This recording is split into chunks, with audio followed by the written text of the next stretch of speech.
नमस्कार, मी स्वप्नील आणि आपण पाहतात त्याचं काय महाराष्ट्र.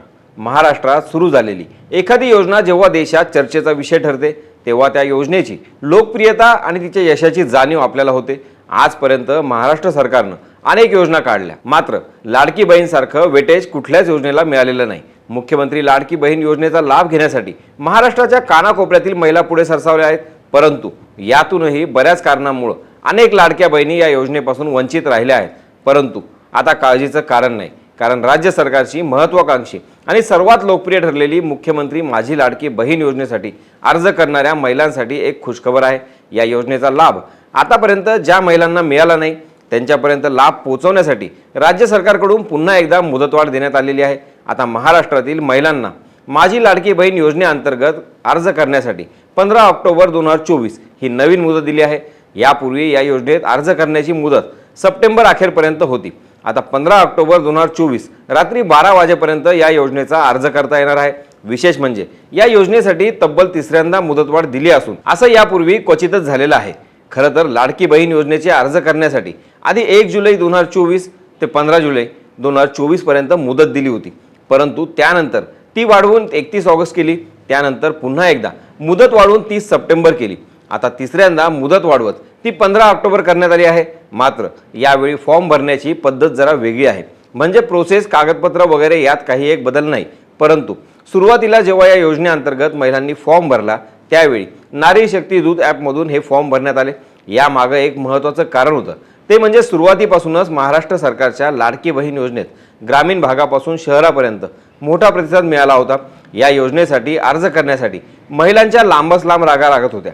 त्यामुळं सरकारनं ॲप आणि ऑनलाईन पद्धतीनं अर्ज भरण्यास सुरुवात केली होती.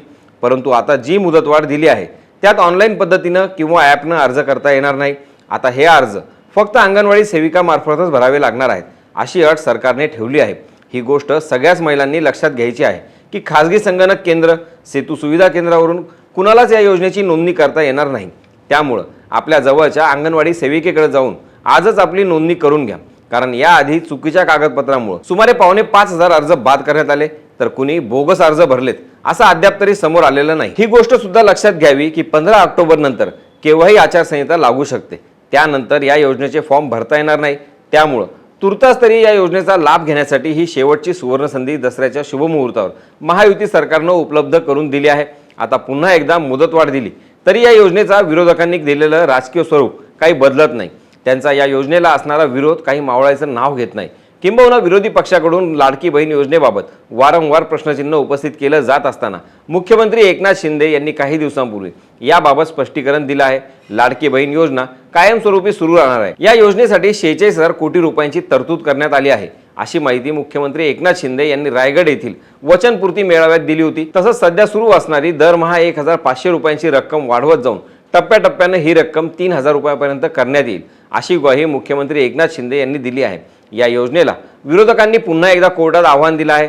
कोर्टानं सुरुवातीची याचिका फेटाळून लावली. आता दुसऱ्या याचिकेवरून कोर्टात लढा सुरू आहे. मात्र दिवसेंदिवस या योजनेची वाढती लोकप्रियता हे विरोधकांचे प्रश्न निष्फळ ठरवत आहे. एक स्त्री कधी आई म्हणून, तर कधी गृहिणी म्हणून, कधी बायको म्हणून, तर कधी कर्तव्यदक्ष स्त्री म्हणून आपला संसार चालवताना दिसते. कुटुंबासाठी सतत कष्ट घेत असते. समाजाच्या उभारणीत स्त्रियांचा वाटा खूप मोठा आहे. स्त्री शक्तीच्या या कष्टाचं मोल जाणून घेऊनच भाजप सरकारनं राज्यात लाडकी बहीण योजना सुरू केली. आता राज्यातील महिलांच्या बँक खात्यात प्रत्येक महिन्याला त्यांच्या हक्काचे 1,500 रुपये जमा होत आहेत. जुलै, ऑगस्ट, सप्टेंबर, ऑक्टोबर आणि नोव्हेंबर असे 5 महिन्याचे मिळून 7,500 रुपये लाडक्या बहिणींच्या खात्यात जमा झाले आहेत. आज कित्येक महिलांनी या पैशातून स्वतःचे छोटे मोठे व्यवसाय सुरू केले आहेत. लहान मोठे कोर्सेस शिकायला मदत होऊन कित्येक तरुणींच्या स्वप्नांना नवे पंख मिळाले आहेत. आणि म्हणूनच राज्यातल्या महिलांनी या योजनेला उदंड प्रतिसाद दिला. हीच बाब विरोधकांना मात्र रुचली नाही. म्हणून ही योजना बंद पाडायला काँग्रेस आणि मविया नेत्यांनी अडथळे आणले. समाज माध्यमे, बातम्यांमधून तर कधी कोर्टाची पायरी चढत विरोधकांनी ही योजना बंद पाडण्याचे सर्वतोपरी प्रयत्न केले. मात्र लाडक्या बहिणींनीच योजनेत खोडा आणणाऱ्या विरोधकांना योजनेला भरभरून प्रतिसाद देत आरसा दाखवला. या योजनेसाठी जुलै ते सप्टेंबर अखेरपर्यंत तब्बल 9,55,494 महिला पात्र ठरल्या आहेत.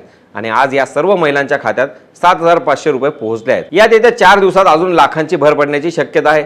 त्यामुळे विरोधक कितीही या योजनेबद्दल नकारात्मक असले तरी ही योजना महाराष्ट्राच्या प्रत्येक महिलेच्या पसंतीस उतरली आहे. यात कुठलंच दुमत नाही. या योजनेबद्दलच्या अधिक माहितीसाठी आपले प्रश्न कमेंट बॉक्समध्ये टाकायला विसरू नका. बाकी राजकारणाच्या आखाड्यात आपली नजर कायम असणारच आहे. तेव्हा कुठेही जाऊ नका, पाहत राहा, सबस्क्राईब करा. त्याचं काय महाराष्ट्र.